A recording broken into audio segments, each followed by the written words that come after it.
Deep within a suffocating, shadow-laden forest, three young souls wander in desperation. Marcus, a warrior whose sword has tasted more blood than he cares to remember. Elena, a thief whose nimble fingers have stolen more than gold, they've stolen trust. And Thomas, a magic apprentice whose spells are as unstable as his faith in his companions. The air grows thick with an unnatural mist when they hear it. Laughter. Not joyful laughter, but the kind that echoes from places where hope has died. From behind a twisted oak emerges a figure that defies expectation.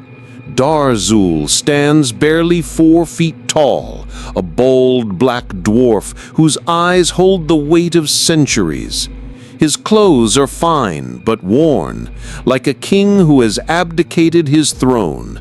There's something unsettling about his casual demeanor, the way he grins as if he knows a joke no one else has heard.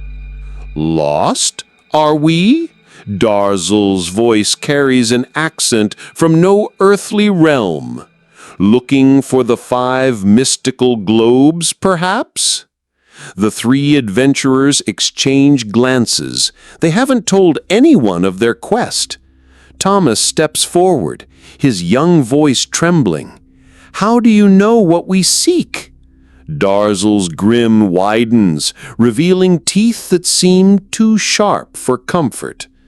I know because I've walked these paths before, boy. I was once a genie trapped in a mystical relic for millennia. But I made a pact, a dark bargain that freed me from that prison. He circles them slowly, like a predator studying prey. The women who guard each globe aren't just strong, they're unstable, cruel, and they play with minds like children play with toys. Fight them, and you'll beg for death before they grant it. Elena's hand instinctively moves to her dagger. Then how do we pass? By finding their weaknesses, Dahr'zul replies, his eyes gleaming. Every woman has one. Some crave admiration, others fear solitude. Some hunger for gifts, others for attention. You must become what they need, even if it corrupts your very souls. Marcus raises his sword slightly. And what do you want in return? Dahr'zul waves dismissively. A small favor. Nothing you'll miss until it's gone. The forest seems to hold its breath as the 3 young adventurers consider their options. Behind them lies certain death in the wilderness. Ahead lies an uncertain path with a guide whose smile promises salvation and damnation in equal measure. Choose quickly, Dahr'zul whispers. The globes don't wait for the indecisive. Thomas looks at his companions. These people he's traveled with, fought beside, trusted his life with. Something cold settles in his stomach as he realizes that trust may be the first casualty of their journey. We accept, Marcus says finally.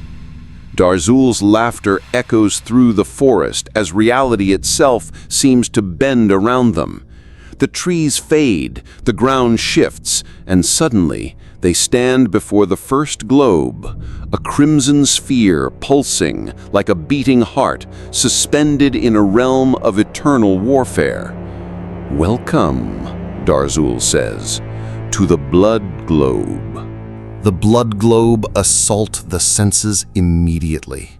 The ground beneath their feet isn't earth. It's a carpet of bones that crunch and shift with each step. Pools of blood that never coagulate reflect a sky the color of dried rust. The air tastes metallic, thick with the essence of 1,000 battles that rage eternally. And then she appears. Kayla, The bleeder emerges from a crimson mist like a fever dream given form. Her armor isn't forged from metal, it's crafted from human bones, each piece yellowed with age and carved with symbols that hurt to look at. In her hands, she wields a blade that pulses with its own heartbeat, its surface gleaming wet as if it has just been pulled from living flesh. But it's her face that truly terrifies. Beautiful in the way a wildfire is beautiful, destructive, mesmerizing, and absolutely without mercy. Her smile reveals teeth stained red, and her eyes hold the hunger of someone who has forgotten what it means to feel full. "Finally!" she purrs, her voice like silk dragged across broken glass. "Fresh meat." She moves with predatory grace, circling the group as blood pools part around her feet. Each step leaves crimson footprints that smoke and hiss against the bone-strewn ground. Thomas feels his legs trembling. This is wrong. Everything about this realm, this creature, goes against the natural order. His magic, usually a source of comfort, feels weak and distant here. Dahr'zul whispers urgently, "Remember, her weakness is vanity. Feed it or we all die here." Elena steps forward, her thief's training helping her mask her terror. "My lady," she begins, her voice carefully modulated, "your beauty is breathtaking." Kayla pauses, her head tilting like a curious predator. "Beauty?" She laughs, a sound like breaking bones. "You see beauty in this place of endless war?" Marcus swallows his pride and his training. Every instinct screams at him to fight, but he forces himself to speak. "Your armor, it's magnificent. The craftsmanship, the way each bone has been perfectly shaped, it's art." Something shifts in Kayla's expression. The hunger remains, but it's joined by something else. Pleasure. "Art," she repeats, running her fingers along her bone breastplate. Yes, each piece was carefully selected. Each bone tells a story of victory." Thomas, fighting nausea, adds his voice to the chorus of flattery. "And your blade, I've never seen anything like it. The way it moves, like it's alive." "It is alive in a way, fed by the blood of heroes and cowards alike. It grows stronger with each kill, more beautiful with each victory." For the next hour, they play this deadly game. Each compliment must be carefully crafted. Too little, and her interest wanes toward violence. Too much, and she becomes suspicious. Elena praises her fighting stance. Marcus admires her strategic positioning of trophies throughout the realm. Thomas comments on the artistic arrangement of the bone formations. With each false word, something inside them dies a little. They watch themselves transform from heroes into manipulators, using a woman's need for validation as a weapon against her. Finally, satiated by their attention, Kayla gestures toward a path that opens through the crimson mist. "You may pass," she says. "You understand beauty when you see it." As they walk away, Elena catches Marcus wiping blood from his mouth. He's bitten his tongue to keep from speaking his true thoughts. Thomas's hands shake as he realizes how easily the lies came to him. Behind them, Kayla's laughter echoes through the blood globe, a sound that will haunt their dreams. But ahead lies the next challenge, and somehow they know it will demand even more of their souls. What are your thoughts on what you've seen so far? Do you think our heroes made the right choice, or have they already crossed a line they can never uncross? The journey is just beginning, and the price of survival keeps rising. Reality fractures as they step into the stellar globe. Space itself has been torn from its moorings. Planets hang impossibly close, their surfaces visible in terrifying detail. A gas giant storms rage just overhead, while a frozen world spins slowly to their left, its ice crystals falling like snow around them. The ground beneath their feet appears to be made of compressed starlight, solid yet translucent. And there, suspended between two colliding galaxies, floats Galactica. The Lady of Stars defies description. Her skin glows with the light of distant suns, shifting from blue-white to golden to deep red as her emotions change. Translucent veils flow around her like nebula clouds, and her eyes burn with the intensity of supernovas. When she moves, space itself bends to accommodate her presence. She notices them with the casual indifference of a god observing insects. "You dare enter my domain?" Her voice resonates from everywhere and nowhere, as if the cosmos itself is speaking. "You are nothing but cosmic dust, temporary arrangements of carbon that will be forgotten when the last star dies." To demonstrate her point, she gestures carelessly toward Marcus. The warrior screams as his body begins to stretch and compress, his very atoms dancing to her whims. His face elongates, then compresses, his limbs twisting in ways that should be impossible. The pain is beyond human comprehension. "Stop!" Thomas cries out, but his voice is lost in the vast emptiness. Elena, thinking quickly, drops to her knees. "Great Lady of the Cosmos, forgive our intrusion. We come bearing tribute." Galactica pauses, and Marcus collapses, his body mercifully returned to his normal configuration. "Tribute?" The Lady of Stars descends slowly, planets adjusting their orbits to give her room. "What could beings so insignificant possibly offer me?" Elena's mind races. What could satisfy someone who commands galaxies?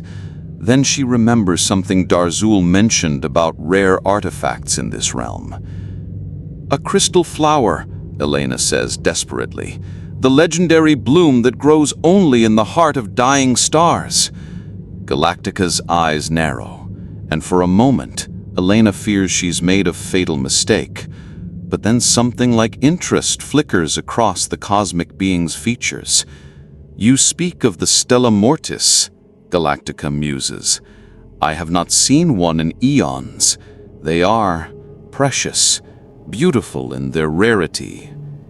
Thomas, still shaking from witnessing Marcus's transformation, spots something glinting among the starlight beneath their feet. A flower-like formation of crystallized light, no larger than his palm, but pulsing with internal radiance.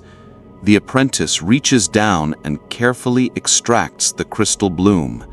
It's warm to the touch and seems to sing with harmonies that exist beyond human hearing. As he holds it up, Galactica's expression transforms entirely. "Yes," she breathes, her voice now holding wonder instead of contempt. Perfect in its impermanence, beautiful in its inevitability. She takes the crystal flower with hands that phase through matter one moment and become solid the next. "This pleases me greatly." But her pleasure comes with a price. As she accepts their gift, Galactica's eyes flare with renewed power. "Since you have shown proper respect, I shall grant you passage. But first, a gift of my own." Before they can protest, she touches each of their foreheads. Instantly, their minds are flooded with visions. The heat death of the universe, stars collapsing into black holes, galaxies colliding and destroying everything they contain. They see Earth's sun expanding into a red giant, consuming their homeworld. They witness the final moments of consciousness in the universe as the last thinking beings freeze in the endless dark. The visions last only seconds, but the trauma will last forever. Thomas vomits starlight. Elena's hair has turned white at the temples. Marcus clutches his head, tears streaming down his face. Now you understand the true nature of existence. Everything ends, everything dies, even hope is temporary. A portal opens behind her, leading to the next globe. But as they stumble toward it, each of them carries a new weight. The knowledge that nothing they do ultimately matters in the face of cosmic inevitability. Dahr'zul helps them through the portal, his expression unreadable. 2 down, 3 to go, and each one will ask for more than the last. Thank you for staying with us this far. The story is about to take an even darker turn, and the best is yet to come. The mirror globe greets them with infinite reflections of themselves, but these mirrors lie. In their surfaces, the 3 adventurers see versions of themselves they don't recognize, twisted, corrupted, engaged in acts they would never commit. The hall stretches endlessly in all directions, its walls lined with mirrors that show not what is, but what could be. Some reflections show Marcus as a tyrant king, his sword dripping with the blood of innocence. Others reveal Elena as a master assassin, her smile cold as she counts coins paid for lives taken. Thomas appears as a mad wizard, his magic consuming entire cities as he laughs in delight. At the center of this maze of distorted truth stands Nereja, the Lady of Reflections. Her form shifts constantly. Sometimes she appears as a young woman in tattered silver veils, other times as an ancient hag with glass shards embedded in her flesh. Her face fractures like a broken mirror, each piece showing a different expression: rage, sorrow, madness, hunger. "Welcome to the truth," she speaks with 1,000 voices, each one a different version of herself. "Here you cannot lie about what you are, or what you will become." The mirrors begin to show more specific visions. Marcus sees himself striking down Elena in a fit of rage. Elena watches herself poisoning Thomas for his share of treasure. Thomas observes his future self using dark magic to control his companions like puppets. But then the reflection shows something that chills them to the bone.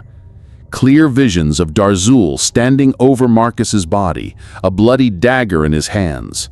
The dwarf's face bears an expression of cold satisfaction as he rifles through the dead warrior's possessions. "Lies," Dahr'zul says quickly, but his voice lacks conviction. "The mirrors only show possibilities, not certainties." Nereja laughs, and the sound is like glass breaking in reverse. "But some possibilities are more probable than others, aren't they, dear guide?" The reflections multiply, showing the betrayal from different angles. In some, Dahr'zul waits until they're asleep. In others, he strikes during combat with the Guardians. In one particularly vivid vision, he offers Elena and Thomas to the final Guardian as sacrifices, keeping only Marcus alive long enough to serve his purposes. Thomas backs away from a mirror, showing himself weeping over Elena's corpse. "This isn't real. It can't be real." "Reality is subjective," Nereja replies, her fractured face shifting to focus on him. "But I'll show you something that will make you question everything." The largest mirror in the chamber begins to glow. In its surface, a new reflection forms, but this one shows Elena, older, more beautiful, draped in silver veils and surrounded by broken glass. "Do you recognize her?" Nereja asks with dozens of voices. The resemblance is unmistakable. The reflection shows Elena, but transformed, corrupted by power and isolation into the very creature that now stands before them. "I am you. Or rather, you are what I once was. Young, hopeful, trusting, before the mirror showed me the truth about everyone I loved." Elena stares at her future self in horror. "No, I won't become this." "You already have," Naresha whispers, and suddenly every mirror in the chamber shows Elena's face. But each reflection grows progressively more corrupted, more isolated, more broken. The journey through the globes changes everyone. You've already lied, manipulated, sacrificed your principles. How long before you sacrifice your friends? The psychological assault intensifies. Mirrors begin showing rapid sequences. Elena betraying Marcus, Thomas abandoning them both, Dahr'zul's true plans unfolding, each of them dying alone and forgotten. Marcus draws his sword, but it reflects in the mirrors as a dozen different weapons, sometimes clean, sometimes dripping blood, sometimes turned on his own companions. "Enough! How do we leave this place?" Thomas, remembering Dahr'zul's earlier words about finding weaknesses, studies Naresha carefully. Despite her power, despite her ability to show devastating truths, there's something desperate about her need to reveal these visions. She can't stand not being seen, he realizes aloud. She needs us to look, to acknowledge what she shows us. "Don't look at the mirrors," Elena says suddenly, understanding. "Don't give her the attention she craves." The three adventurers close their eyes and turn away from the reflections. Naresha's voices become more frantic, more desperate. "Look! You must look! See the truth about yourselves! See how you'll betray each other!" But they keep their eyes shut, even as she screams revelations about their darkest secrets, their hidden shames, their inevitable betrayals. Finally, with a sound like 1,000 mirrors shattering at once, Naresha dissolves. But her final words echo in the sudden silence. "Ignoring the truth doesn't make it false. The betrayals I showed you, they're coming. And when they do, remember that you chose not to see." As they open their eyes, they find themselves in a corridor leading to the next globe. But the damage is done. They look at each other with new suspicion, Naresha's visions planted like seeds in their minds. Dahr'zul walks behind them, humming softly to himself. When Thomas glances back just for a moment, he could swear he sees the dwarf's hand resting on his dagger. The trust between them has been cracked, perhaps beyond repair, and 3 challenges still await. The silent globe is an assault on sanity itself. Here, in this endless black desert, where no wind blows and no sound exists, their own thoughts become deafening. Every heartbeat thunders like a war drum. Every breath roars like a hurricane. Every thought echoes and amplifies until it becomes unbearable. The sand beneath their feet absorbs all sound, creating a deadness so complete that their ears begin to invent noises. Phantom whispers, imaginary screams, the sound of their own sanity slowly unraveling. And there, standing motionless, in the center of this acoustic void, waits Vila, the woman without voice. She wears robes of absolute black that seem to devour light itself. Her face is hidden behind an iron mask, featureless except for 2 eye slits that reveal nothing but darkness. She makes no sound when she moves, creates no disturbance in the sand, casts no shadow despite the strange light that illuminates this realm. But when she speaks, it isn't with her voice. It's directly into their minds, bypassing their ears entirely. "I am that which you hide." Her mental voice resonates through their consciousness like a blade cutting through their thoughts. "I am every secret you've buried, every shame you've swallowed, every truth you've refused to speak." Thomas tries to back away, but in this place, movement feels sluggish and dreamlike. The silence presses against him like a physical weight, and Vila's presence in his mind grows stronger. "The warrior," she says, and Marcus staggers as if struck. "So noble, so righteous. Tell them about the village, Marcus.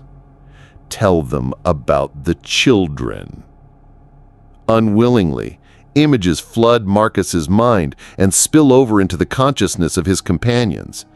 They see him younger, desperate, his sword cutting down not monsters, but innocent villagers. They witness his participation in a massacre, justified as military necessity, but really driven by fear and bloodlust. Marcus falls to his knees, the weight of his exposed secrets crushing him. I thought they were... The commander said... The thief, Viola continues, turning her attention to Elena. So clever, so quick, but not quick enough to save him, were you? Elena's mind is torn open like a wound. They all see her younger brother, trusting and innocent, following her into a job that went wrong. They witness her choice, save herself or save him. They watch as she abandons him to death, telling herself she had no choice, even as she knows she could have found another way. Elena collapses, her hands clawing at the sand. He trusted me, he loved me, and I left him to die. And the apprentice, Viola's mental voice grows stronger, feeding on their pain. The innocent one, the pure one. Show them your dreams, Thomas. Show them what you wish would happen to your companions. Thomas tries to resist, but in this place of enforced truth, his defenses crumble. His deepest, darkest fantasies spill out, wishes for Marcus and Elena to die so he could claim their shares of treasure and glory. Dreams of using dark magic to control them, to make them worship him as a master. Visions of himself standing victorious over their corpses, finally free of their shadow. The revelation destroys what little trust remained between them.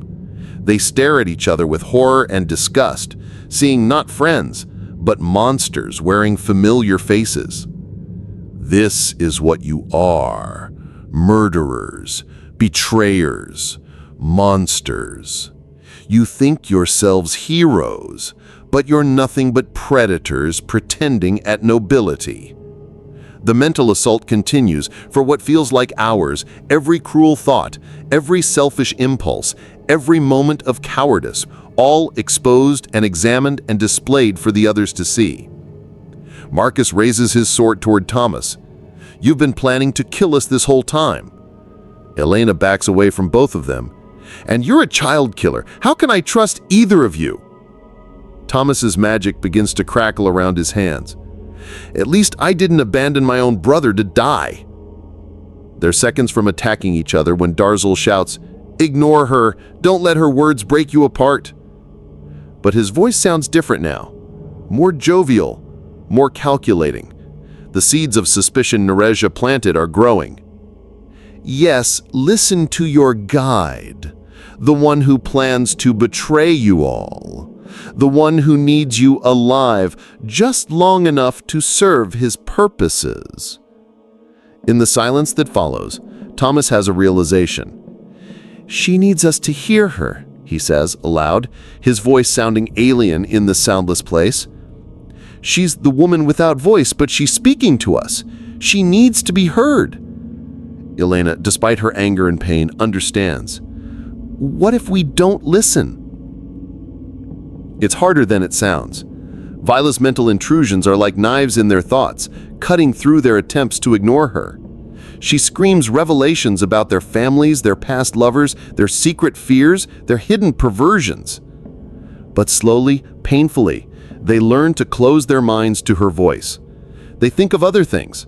Childhood memories, favorite songs, mathematical equations, anything to drown out her desperate need to expose their secrets. No! Viola's mental scream is like a physical blow. You must listen. You must hear the truth about yourselves. You cannot ignore what you are. But they do ignore her. They block out her revelations, her accusations, her desperate attempts to force them to acknowledge their darkest selves. Finally, with a sound like silence breaking, Viola crumbles to dust that is immediately absorbed by the black sand. But the damage is done. They know each other's secrets now. They've seen the monsters that hide behind their heroic facades.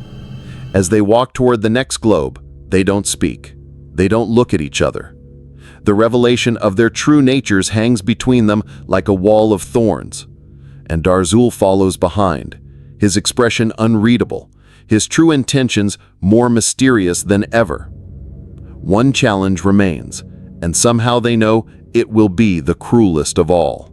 The infernal globe burns with black flames that give no heat, only an oppressive sense of judgment. Chains of impossible length stretch through the air, some holding fragments of souls, others binding concepts like hope and mercy to pillars of obsidian. The temple that dominates this realm defies architecture. Its spires twist through dimensions that shouldn't exist. Its foundations rest on nothing, yet support everything. At the temple's heart stands Lilithar, the two-faced, and she is both beautiful and terrible to behold. Half of her body radiates divine grace, alabaster skin that glows within her light, wings of purest white that sparkle with stardust, eyes that hold infinite compassion.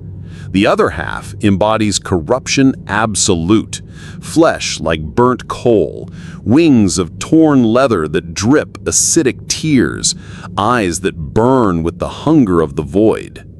When she speaks, two voices emerge simultaneously, one like silver bells, the other like grinding bones. "Welcome, travelers," her angelic voice sings. "Show kindness, prove your worth, and receive my blessing." "Welcome, meat," her demonic voice growls. "Show cruelty, embrace your nature, and earn your passage." The two halves war constantly, pulling her body in different directions, creating an unsettling spectacle of divine beauty and infernal horror locked in eternal conflict. Dahr'zul steps forward, and for the first time in their journey, uncertainty crosses his features. I don't know her weakness," he admits, his voice barely above a whisper. "She is perfectly balanced between extremes. Neither kindness nor cruelty alone will satisfy her." Thomas stares at the two-faced guardian, his mind racing. What if that's the point? What if she requires both? "Clever boy," both voices speak in unison, creating a harmony that is simultaneously divine and profane. "I am balance incarnate, light and dark, creation and destruction, mercy and justice. To pass, you must feed both sides of my nature." The implications hang in the air like a death sentence. "Show mercy," the angelic voice pleads, "and I will bless your souls for eternity." "Show cruelty," the demonic voice demands, "and I will open the final path." Elena's thief instincts scream danger. There has to be another way, some loophole, some trick. "There is no deception here," Lilithar replies with both voices. "Only choice. Save a life to satisfy my light. Take a life to satisfy my darkness. Both actions are required. Both will be rewarded." The temperature in the temple drops as the reality of their situation settles in. They need to perform an act of mercy and an act of cruelty to proceed. But how do you do both without destroying your soul? Marcus paces like a caged animal. We could find someone deserving of death, a criminal, a monster. "No," the demonic voice laughs, "it must be an innocent. Mercy means nothing if applied to those who deserve it. Cruelty is not cruelty if the victim is guilty." Thomas's magical senses probe the temple, searching desperately for alternatives. But the structure itself seems designed to prevent escape. The only exit leads deeper into the temple, where Lilithar waits for their decision. Hours pass. They debate, argue, search for loopholes that don't exist. The Guardian waits patiently, her two natures in constant conflict, but unified in their requirement. Finally, Elena makes a decision that shatters what remains of their fellowship. "I'll do it," she says quietly. "I'll make the cruel choice." Before anyone can react, she draws her dagger and strikes. But her target isn't Marcus or Thomas, it's Dahr'zul. The blade slides between the dwarf's ribs with practiced precision. Dahr'zul's eyes widen in surprise, then narrow in what might be respect. "Clever girl," he whispers as blood stains his fine clothes, "but you've chosen poorly." As Dahr'zul falls, something extraordinary happens. His form begins to shift, revealing his true nature. The jovial dwarf facade melts away like wax, revealing something far older and more powerful beneath. "You see," he says, his voice now carrying the weight of eons, "I needed you to make that choice. I needed one of you to embrace cruelty willingly. The corruption of your souls, that was always the true payment I sought." Lilithar's demonic half laughs in delight. "Excellent! The cruelty has been provided." But wait, her angelic half looks confused. Where is the mercy? The act of kindness? Elena realizes her mistake too late. By killing Dahr'zul, who she believed was planning to betray them anyway, she thought she was being merciful to Marcus and Thomas. But Lilithar's requirements are more specific than that. A life saved and a life taken, not one act serving both purposes. The temperature drops further as Elena understands the trap she sprung.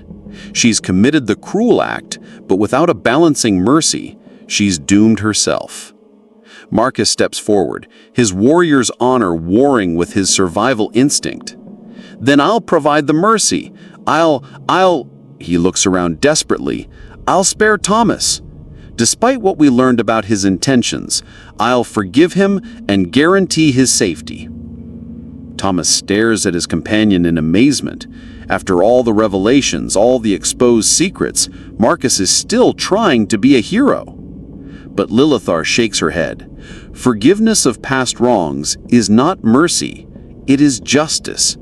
Mercy must be active, sacrificial. The truth becomes clear to all of them simultaneously.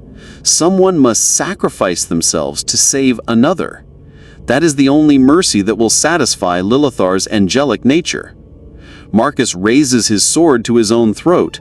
"Then No," Thomas interrupts. "I'm the youngest. I have the least to lose." But as they argue over who should die, Elena makes her final play. With speed born of desperation and a thief's training, she grabs Thomas and throws him toward the temple's entrance. "Run!" she screams. "Get out of here!" Fascinating, both of Lilithar's voices say in unison. Cruelty toward the guide, mercy toward the apprentice. The balance is acceptable. The ground opens beneath Elena, chains of black flame wrapping around her body and dragging her downward. Her last words echo through the temple. "Don't let this be for nothing." Thomas finds himself standing at the threshold of the final portal, alone except for the dying Dahr'zul, who is somehow still conscious despite his mortal wound. "Magnificent," the ancient being whispers. "Everything has proceeded exactly as planned." The portal spits Thomas back into the world he once called home, but something feels wrong. The familiar forest clearing where their journey began now looks warped, hostile. The trees lean inward as though eavesdropping on his terror, their branches curling into skeletal claws. The morning light, once golden and pure, filters through the canopy with a sickly green hue that makes the air heavy to breathe. Thomas collapses to his knees, the weight of his losses breaking him. Marcus, vanished in the chaos of the last trial. Elena, dragged screaming into the abyss by Lilithar's chains. His companions, his family, gone. And he, changed, scarred, corrupted by choices that can never be undone. But he is not alone. The air ripples, and Dahr'zul steps through the portal, seemingly unbothered by the wound Elena had driven into him. No, more than that. The blood is gone. His skin is smooth, perfect. He is whole again.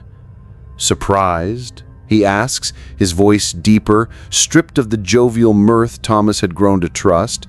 Now it resonates with a power that presses against the lungs, making breath a struggle. Thomas stumbles back, his hands glowing faintly with apprentice magic.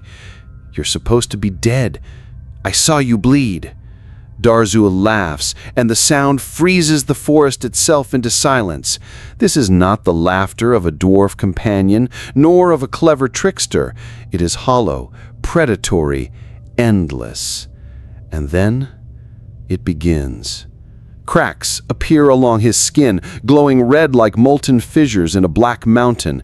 His face splits down the middle, his flesh peeling away like crumbling bark. From within, something moves, something vast and alien, pressing against a prison too small. A hand emerges. Long, slender, feminine. Its skin is the color of midnight, nails curved into silvered claws that gleam like blades. With a single wrenching motion, the hand tears through Dahr'zul's body like paper, and the ruin collapses to the ground in smoking fragments. From the ruin steps a woman draped in living shadows. Her beauty is intoxicating, yet horrific in its perfection. 6 burning eyes glow along her face, arranged in a pattern that defies nature. Her hair, black as a starless void, writhes like a nest of serpents. Thomas cannot move, cannot breathe, cannot think. She spreads her arms, and the forest bends toward her as if worshipping. "I am Nyxthara, the betrayer of GLOBES, the most feared of all guardians. My sisters believed me bound, as they were, but I wore the skin of a fool dwarf and played the long game." Thomas's heart hammers against his ribs. The truth crashes over him. Every word, every decision, every loss. They had never followed a guide. They had followed their destroyer. Nyxthara steps closer, her 6 eyes blazing. "I conspired against them, manipulated their trials, used your hands to open their gates, and now..." She gestures to the portal behind her, which flickers with unstable light. "I am free to pass into your world." "No," Thomas chokes out. "I won't let you." Her smile cuts like a blade. "Child, you cannot stop me. You are a fragment. I am eternity." But deep inside, something awakens in Thomas. Rage, defiance, a spark their companions carried, now left in his care. He steadies himself, his trembling hands glowing brighter with raw, untested magic. "Maybe I can't stop you, but I can damn well try." The forest quakes as Nyxthara laughs, and the portal flares, tearing wider. The battle for a world has begun.